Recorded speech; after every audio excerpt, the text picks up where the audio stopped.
Gostaria nesse instante de meditar com você sobre uma questão sugerida a partir do livro de Eclesiastes, no capítulo 3, versículo 1. Tudo tem seu tempo determinado e há tempo para todo propósito debaixo do céu.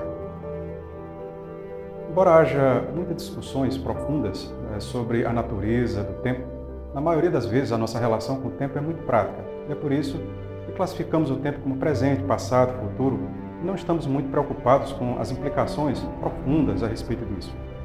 Ainda analisando a partir dessa praticidade, você também já deve ter tido a experiência de estar envolvido em uma atividade muito agradável e após encerrar ter a sensação de que o tempo passou muito rápido. O inverso também é verdadeiro. Quanto mais desagradáveis forem os sentimentos e a experiência do momento, maior será a chance de você experimentar a impressão de que o tempo está passando devagar. Pensando em nossa relação prática com o tempo, gostaria de falar com você sobre duas dimensões do tempo que o autor desse texto ressalta para nós. Esse texto é bastante conhecido e muito citado entre os cristãos para falar de tempo, mas ele diz muito mais sobre o tempo do que normalmente captamos em nossas traduções. Isso porque, embora em nossas traduções a palavra tempo seja igual, o texto na Septuaginta, uma tradução judaica do hebraico para o grego, feito no segundo século antes de Cristo, há duas palavras gregas para designar a palavra tempo aqui. A primeira palavra é a palavra cronos e a segunda palavra é kairos. De maneira que a palavra tempo no texto escrito aparece da seguinte forma: tudo tem seu cronos determinado e há um kairos para todo propósito debaixo do céu. Portanto, perceba que há duas palavras distintas que precisamos compreender o seu sentido aqui.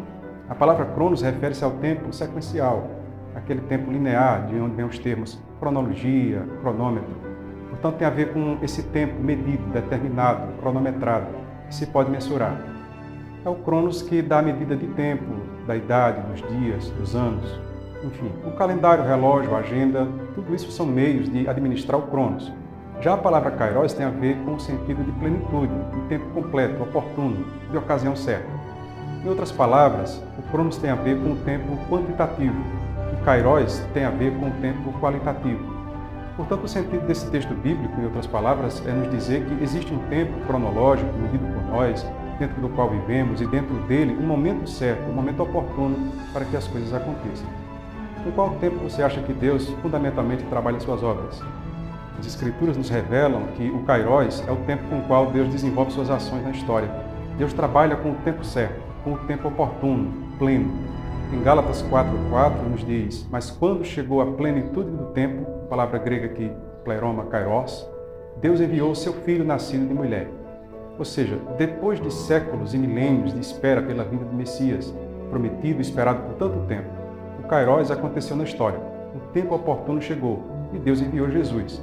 E ele não veio nem antes nem depois do tempo que deveria vir, veio exatamente no tempo que deveria.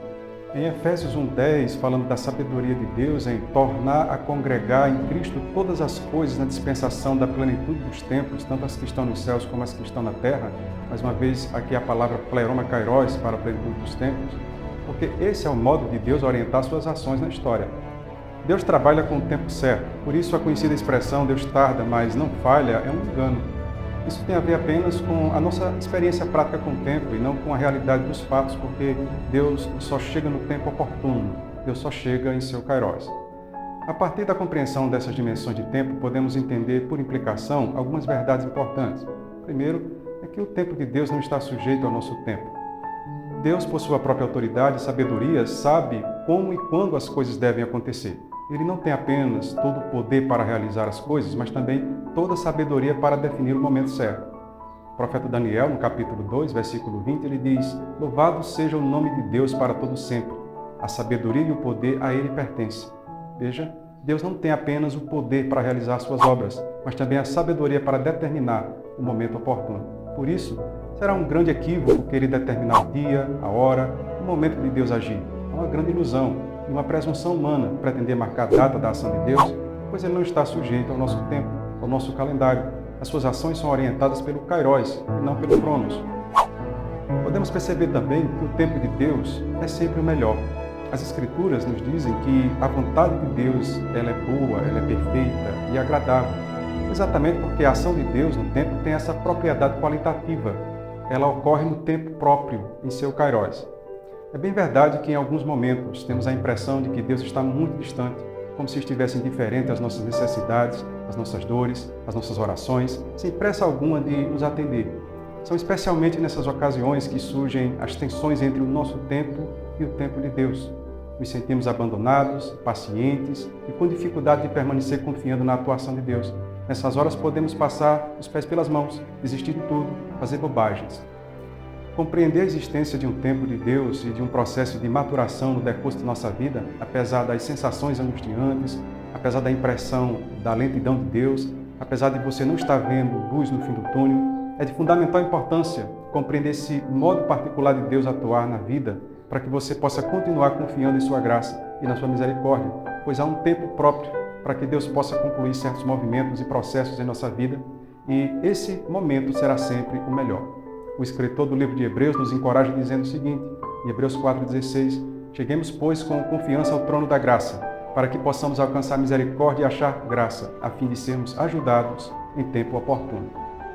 Existe um tempo oportuno, por mais que não compreendamos e nem tenhamos o domínio sobre ele, e seja bastante difícil lidarmos com essa ideia, existe um kairos para acontecer em nossas circunstâncias, e é preciso nos colocarmos na dependência daquele que é o Criador e sustentador das nossas vidas.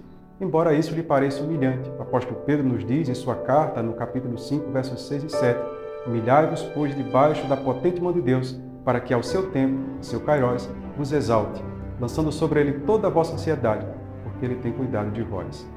É preciso abrir mão do controle, é preciso abrir mão da tirania do cronos, do nosso tempo, do imediatismo e da presunção do saber quando e como as coisas têm que acontecer, e humilhar-se diante daquele que tem, de fato, o poder e a sabedoria própria para cuidar de sua vida e realizar em seu tempo o que precisa ser feito. Medite nisso.